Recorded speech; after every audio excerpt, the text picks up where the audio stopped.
Well, I think it's an extremely important moment of contact and exchange and consultation, checking notes, if you want, between the two levels of action. On one hand, the UN, UNESCO-led level, which is setting the global agenda and global objectives. On the other side, the regional level, which of course for Europe means the Council of Europe, the European Commission. It's an important moment because it's where we can together look at what has been achieved.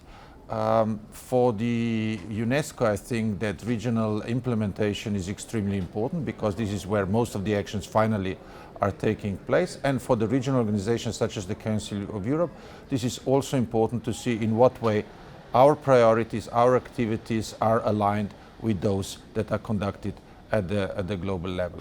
When it comes to the Council of Europe, I would say three things are particularly important. First is our insistence on learners first, which is really the essence of our 2030 education strategy. It means a number of things. First of all, that we cannot only do education for students, we have to also do it with them. This is why adoption of the European Students' Charter is an important task for us.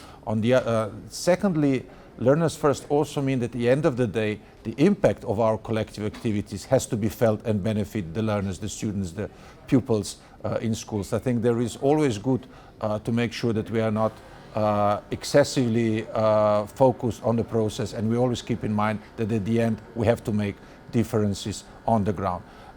Second point for us, of course, as the Council of Europe organization was set up to defend democracy, human rights and the rule of law, is that connection with democratic values, which we are going to put forward through the new European space for citizenship education.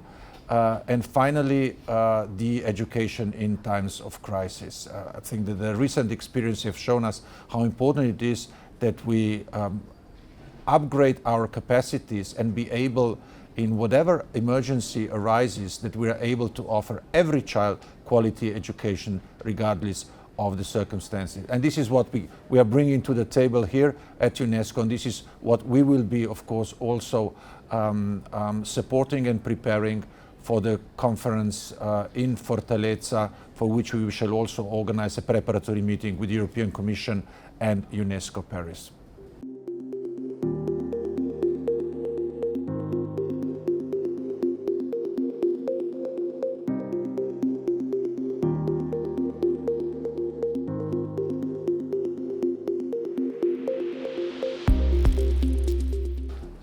I think it's an extremely important meeting because it will be again an opportunity to take stock. We are now been working on the transforming education for quite some time. I think it is a moment to see where we have succeeded and where we are lagging behind. I think it should be a moment of acceleration of our efforts. I think this is absolutely important, that regardless and in spite of all the efforts that have been invested in at all different levels, I don't think we are there yet where we should have been at this moment in time. So acceleration is one keyword. The other one is partnership. I think it's going to be another opportunity to bring together governments, international organizations, civil society, business community, and education community, which has, of course, to be at the center of these efforts. The third one is adaptation. We have to take into account that the world has changed, and not always for the better. Also, from the time when the Sustainable Development Goals were set, and I think we have to look at our priority activities, at our work and our future endeavors against the background of those changes, and make sure that we adapt and find the solutions that are going to provide us with results regardless and in spite of those changed circumstances. And finally, I think we have to be realistic. Not realistic in the sense of setting for job half done, but realistic in terms of focusing on where we really can be most successful, where we can be most effective, and be very realistic also in assessing our success and weaknesses in this respect.